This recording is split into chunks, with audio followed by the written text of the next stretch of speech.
Hey folks, this is another video in my Off the Deep End series.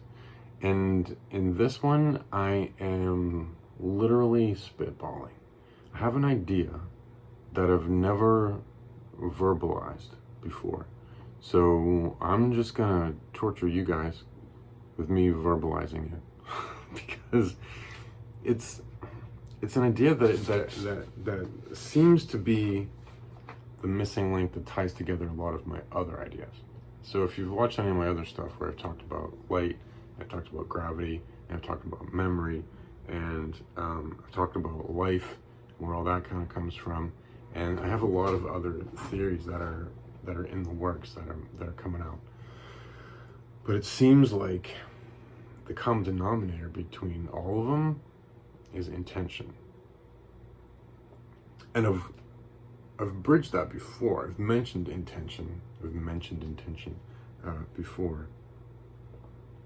And recently I was watching a video by Greg Braden. If you're not familiar with Greg Braden, please go get familiar with his work. But he was talking about a monastery that he went to, and he was speaking with a monk and asked the monk about what the unifying thing was and what their singular idea was, and what the monk said was compassion. And I thought that was really interesting, because in all of the things I've been working on and thinking about, it's intention. And but I think that there's a difference, and I see where the monk was going, but I'm not sure. I'm trying to work out the difference between it. So maybe if somebody else is smarter than me on that one, then please elaborate. Because here's what I see, is that intention is the driving force behind the physical reality. So, and what I mean by that is, like, if you've seen my video where I talked about what is God, and I talk about how a plant is sort of like a song, and a seed is sort of like a CD that you put into a CD player. And then the tomato plant, or whatever comes out of the seed, is like the song that comes out of the seed. And how, there's an energy potential that actually comes through from the unified field through the seed, because it's a almost like an antenna or a receptor, or that receives the signal for a tomato plant or an oak tree or whatever it is, that creates that tendency to blossom out. And I talked about that being the masculine energy that's coming through that point between the unified field and the three-dimensional field where we exist. But part of what I think that force is, and this is the thing that I believe is the missing law of thermodynamics. Because remember, in other places I've said that if you look at all the laws of thermodynamics, they essentially just describe entropy, and how energy moves from one place to another, and how energy comes into one thing and then dissipates somewhere else. But I don't see anything in there that talks about energy coming into and becoming an object. It doesn't talk about how a tomato plant becomes a tomato plant, but it does, because I had tomatoes on my sandwich today, and I'm here and I have glasses, and I pet my dog.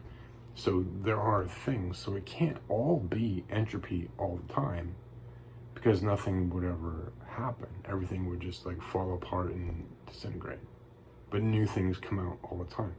So I believe that the missing law of thermodynamics is intention. And that causes a lot of problems, because it skirts dangerously close to creationism and to intelligent design. But here's my thing, is that I don't think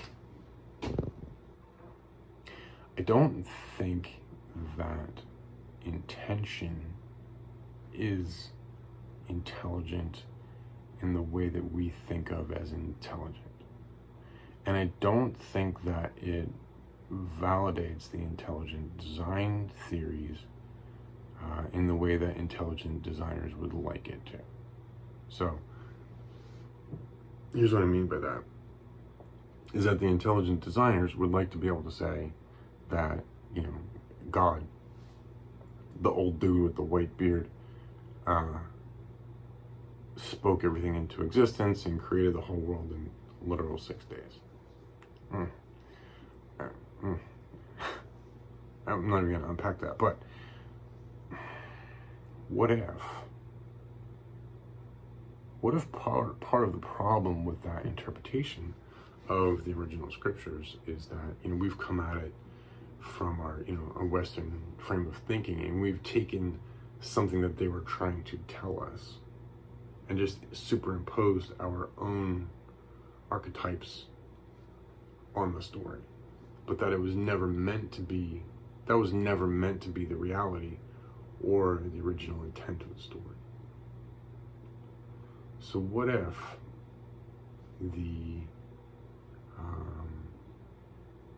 so in Genesis 1:1 it says, in the beginning God created the heavens and the earth, and then in the first part of creation is that he says, and let there be light, and the whole thing is like part of a spoken word. And here's the thing with the spoken word, though, is that you have an intention. Like I want to share with you the idea of a word. I want to share with you the idea of a pen. So I say to you, pen. And the word comes out of my mouth, and you form an idea in your head that is pen. And here's a pen. It's a fancy pen, but it's a pen. But there's an intention behind the thing that I'm doing that's sending that information to you, and you're forming an idea in your head. And if you had never seen a pen before, then you'd have no idea. But if I was, let's say I was like royalty, or let's say I was, I don't know, from some kind of higher alien race or something like that, and I said pen, and you were, like a baboon swinging from the trees or whatever, and I'm like, no, I need a pen.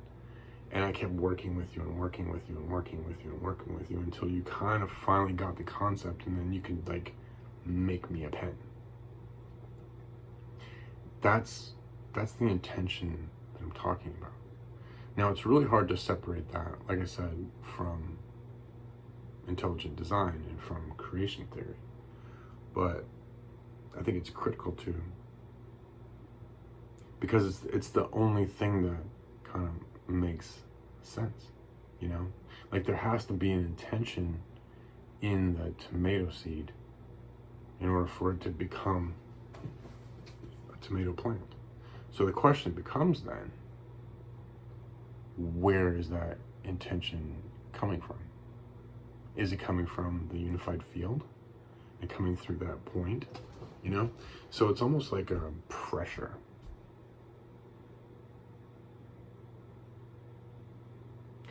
It's almost like a pressure.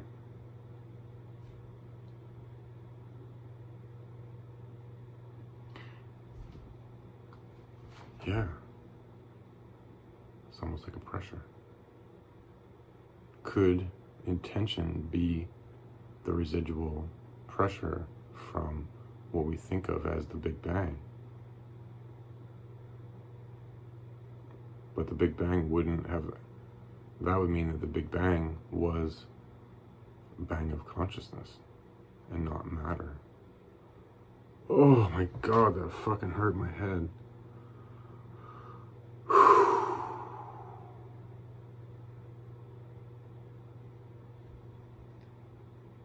Hang on a second, I gotta breathe for a second. Okay, I took a minute to breathe, and I think I might have just stumbled on something that I think a lot of other people know this, but I just figured it out on my own. So, or for myself rather. And it's this. So there's a Hindu philosophy, or maybe Buddhist, that at the creation, what Western scientists tend to think of as the Big Bang. What they see, what they call it, is the Big Roar. And it's a giant, like a roaring forth of all of the things, right? And if you're familiar with the work of Nassim Haramein, one of the things that he talks about a lot is the expanding universe, right? So in the current theory, if you might, this is a balloon, okay, it's a balloon.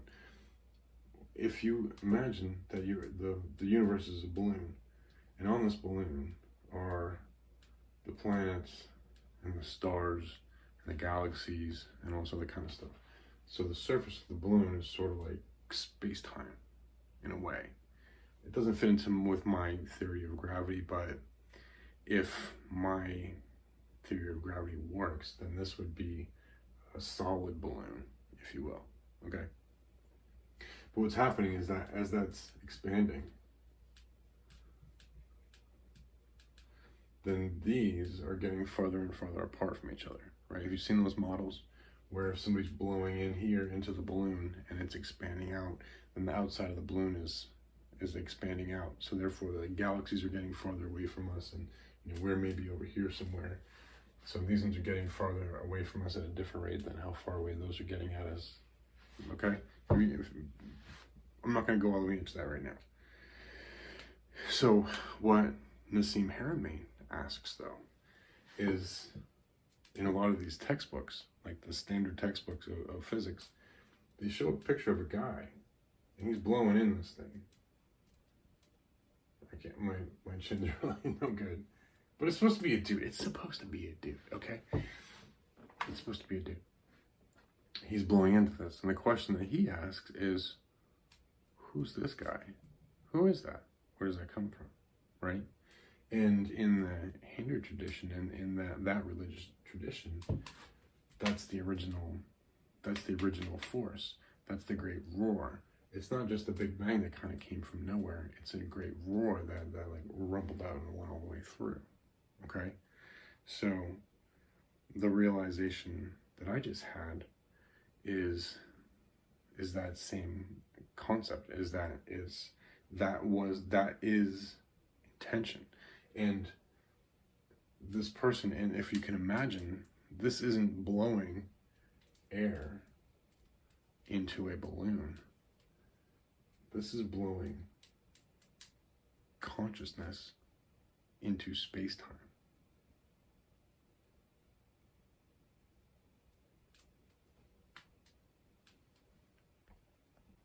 Wait, it's not blowing consciousness into space-time. It's roaring consciousness into space-time, okay? So here's something else that we know, that we've learned, okay? Is that if you have, let's say you got a star here, right? And you got a photon that's leaving the star, and it's leaving it at the speed of light, okay? When something travels at the speed of light, time shrinks down to nothing, okay? So this is where it gets really trippy, because from the photon's point of view, the very instant it left the star to travel 500 million light years across space-time to your eyeball, when you see it, it's the same instant. It's the same, because at the speed of light, time shrinks to zero. There's no time at the speed of light. So since a photon, so this star is 500, right? 500 million light years away.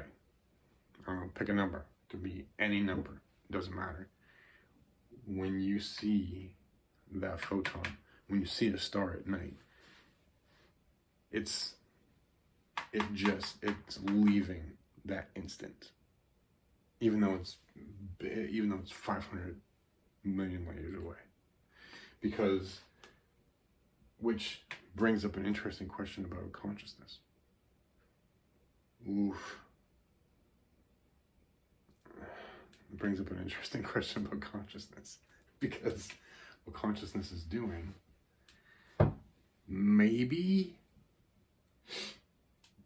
is generating that. Could it be possible that it's working both ways? That the consciousness that observes the star, yeah, that's one of the things that they're finding, actually. So the consciousness that observes the stars, actually that photon wouldn't have left the star if there hadn't been someone there to observe it. Interesting. So what else is interesting, though, is that the more scientists start looking out into the universe, they're finding more and more stars. And it's almost as if the further they look, the more that there is.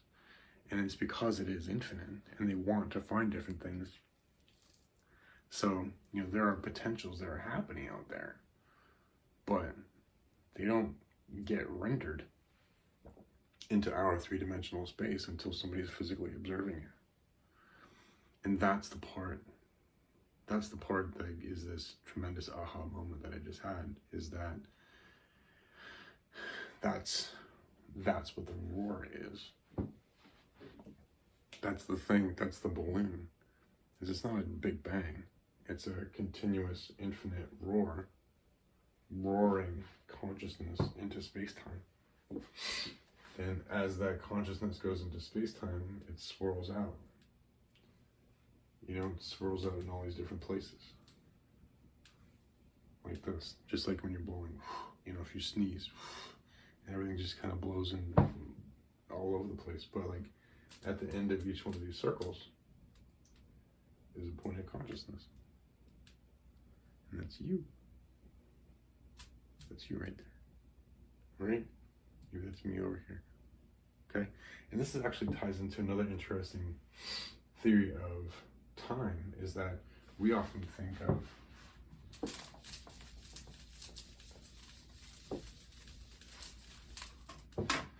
time being linear because of where we live. We think of time being linear like that. But there's another interesting theory of time that I'll have to dig it up a little bit. It's been a few years since I thought about it, but there's another theory that says that time is actually spiral in nature. And it's like this. So say this is your timeline here. This is like Eddie McDaddy's timeline. And then this is my timeline. Right? And our timelines cross there, and they cross there, and they cross there, and they cross there. Right? So there's some kind of pattern that's happening there. So these two timelines, and they only cross there. But then there could be we have this one over here, and then another one that kind of comes down and it skirts right along next to it for the whole time, for a long time. And that could be, like a marriage or a family or siblings or, parental relationship or something like that, where they're co-living along that whole time period. And then maybe, they split right there. Maybe one person dies, or maybe there's a divorce, or maybe there's, I don't know, an earthquake or a volcano or something like that. And they split off, But then maybe later on, there's some kind of crossing, because maybe this person's energy pattern was supposed to go this way, but it got cut off there, but the energy pattern still existed. So this person who continued being alive maybe comes back across the energy signature, and sees a ghost. Maybe it sees a ghost twice, and then you'll probably never see it again because you're going forward. If that's fucking trippy. So here's the thing where intention gets interesting, is that I think intention then becomes, even if you don't look at it as consciousness, you strictly look at it as a physical manifestation, I think it would be something that's measurable. And because we have things like plastic, we have things like bodies, we have things like metal, we have things like trees, right? Or tomato plants. And every one of those things has a different longevity. And it's possible that the intention that created the initial thing, the initial entity that exists within our space-time, had a level of intention that came along with it.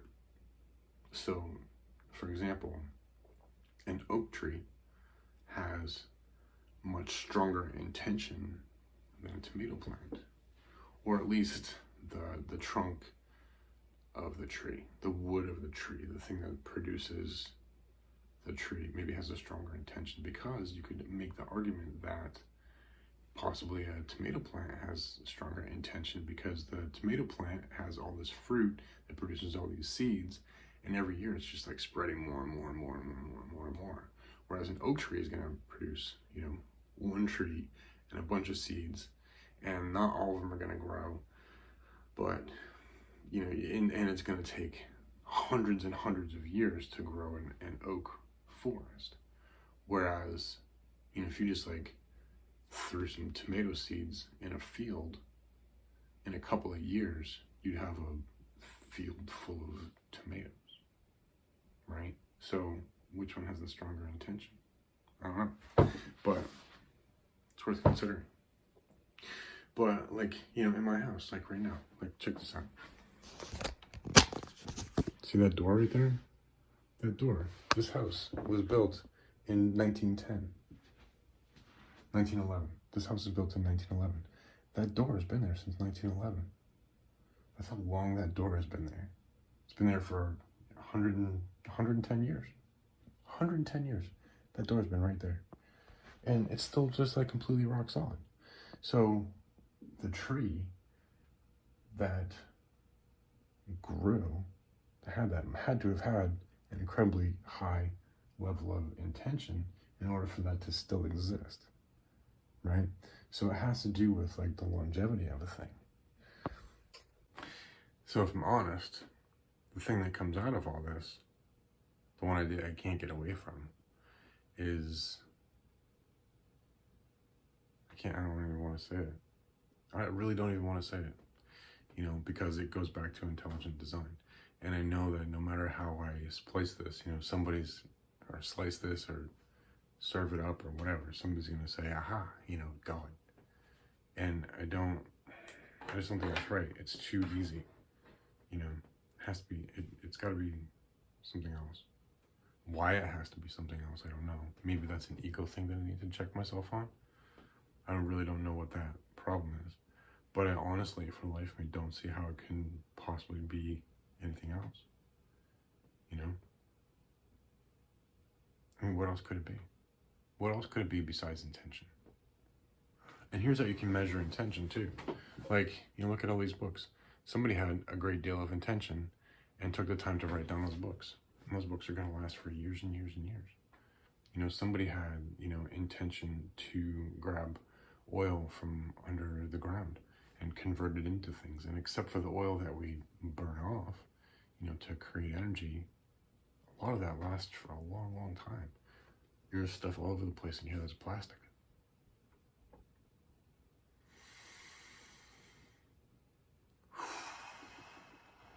Right. But this is the problem that you run into with this.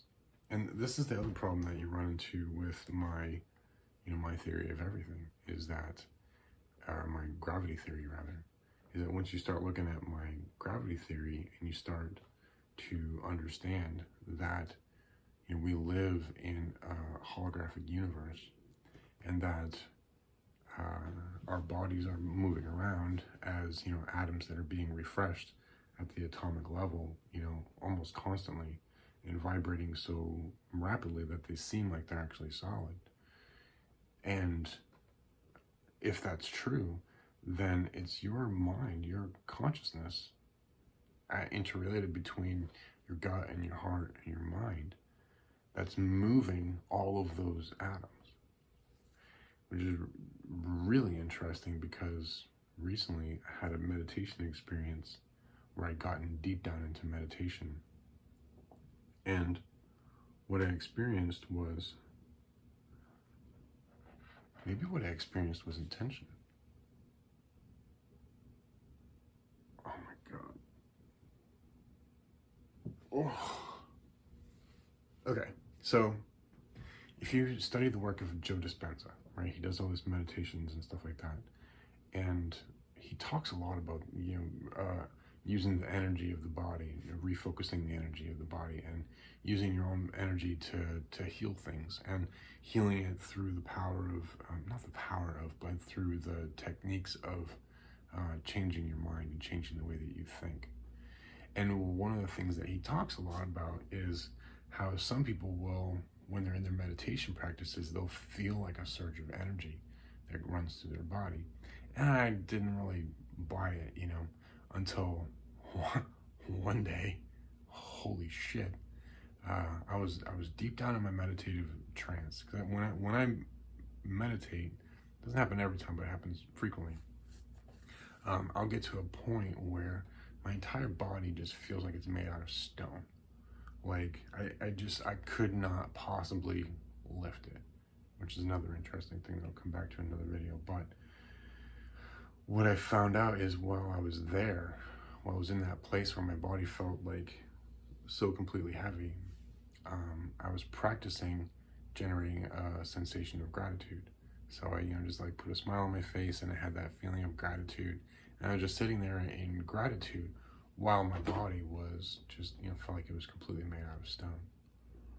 And I felt this surge of energy start to rush up from down below. It was just started like flooding up through me. But it was the kind of energy, it felt like there was a tsunami just like bursting. Like I was about to explode from the energy that I could feel like rushing up out of me. And it scared me so much that I just kind of shook myself out of the meditative state. And I wondered about that a lot because, dude. So later on, I went back and I learned how to work with that a little bit. So I can't do it at will yet, but I can get myself into a meditative state and generate that feeling of gratitude. And then I'll start to feel that energy start to well up. If I've done the breath work and I've been, fasting and doing things like that, and my melatonin levels are right, then I can bring that level of energy up. And what I've experimented with is doing mental exercise. And man, I'm telling you, you feel so powerful. You really feel so powerful. I mean, look at my life right now. So many people have lost their jobs and don't know what's going on. And I'm literally getting paid. I got laid off from my job. Right after all this happened, I got laid off from my job. I got a new job with civil service with a $10,000 a year raise, but they're all in social distancing, so I can't go into work. So I'm getting paid for staying at home and working on YouTube videos and building all this kind of stuff. That's crazy. That's crazy.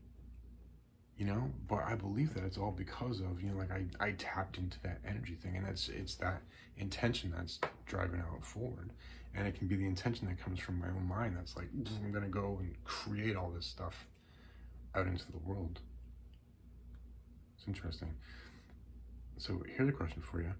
What would happen if that energy that I found, that I tapped into, is actually the energy that Nikola Tesla was tapping into? What do you think of that one? So you've heard Michio Kaku talk about the different levels of societies, where they get their energy from burning things, and then they can get the energy from harnessing the energy from the sun, and then harnessing the energy from the solar system, and harnessing the energy from the galaxy, right? What if that's bullshit? What if the true fourth phase of society, or maybe like the third phase of society, is realizing that the true energy comes from the unified field. And it's that intention that's always trying to shove its way through, like through the tomato seed. And it's just like, God, it just wants to come through. It wants to come through you. It wants to come through your mind. It wants to come through your words. It wants to come through your actions. And it does, even if you don't even know it, right? So I've thought a lot about, Quinn lately, because she's 3. And everybody's always saying, oh man, if I had that level of energy. Well, what if you do? What if we all have the exact same level of energy, but her body is just more efficient right now, and it's smaller and lighter. So she has the same amount of energy, so she can, but for me, I'm 5 times her size. So I've got the same amount of energy, but I'm 5 times her size. So I got to use a lot more leverage. I got to move around. I got to do all this other kind of stuff, and it just wears out a lot more quickly. Whereas she's small and efficient like a chipmunk, and she can just buzz all over the place. But the question then becomes, how could we tap into that? And what is that? And what's that relationship? That's the real question. Is we know that energy exists because we have tomatoes on our sandwiches, and I have tables made out of oak, and I'm talking to you. So we know that energy exists, right? We know that a potential comes through from the unified field and manifests out into 3-dimensional reality, Gaia, as I called it. And remember, Gaia isn't just Earth. Gaia is the entire cosmos. It's all of space-time. So the question then becomes, how could you measure that? And you can measure the level of intention by the durability of the thing that is created, by the tendency of the thing that is created to reproduce itself. And that could be a measurement. Or the force that is needed. But you wouldn't want that to be force, though. Oh, fuck.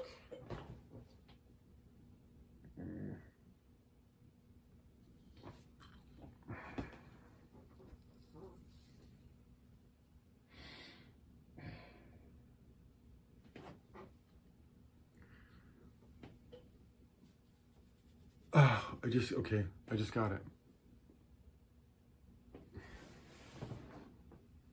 It's been right here the whole time. This is it. Power versus force. The hidden determinants of human behavior. But this one talks about human behavior. It doesn't talk about physics. But it's the same thing. Ooh, God damn. Okay, so here's what I'm tripping out about, is that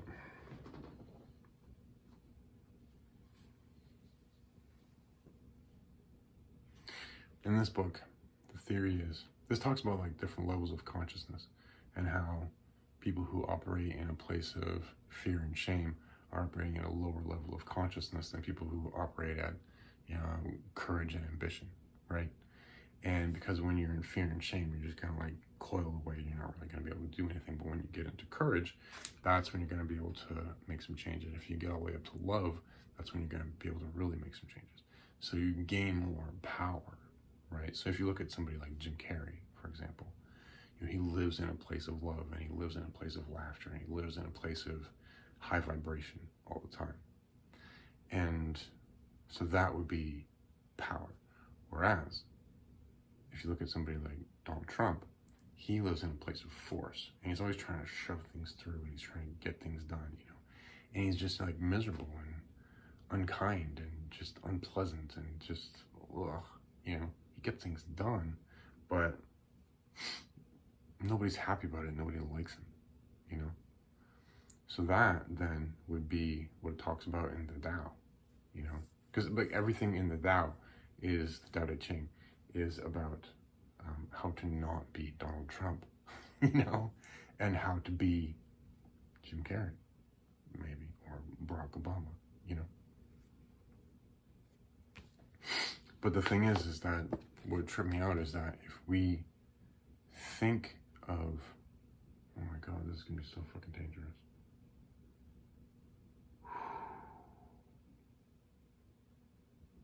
So what's gonna happen then is the scientists and the physicists, and this may have been one of the reasons why Nikola Tesla wasn't allowed to take his work any further, is because if people gain access to that energy and they try to apply force to it, or try to use it to apply force, then it could unravel all of space-time.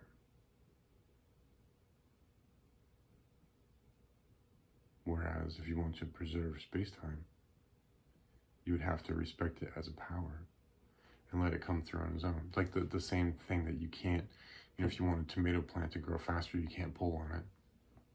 It's going to come through when it comes through.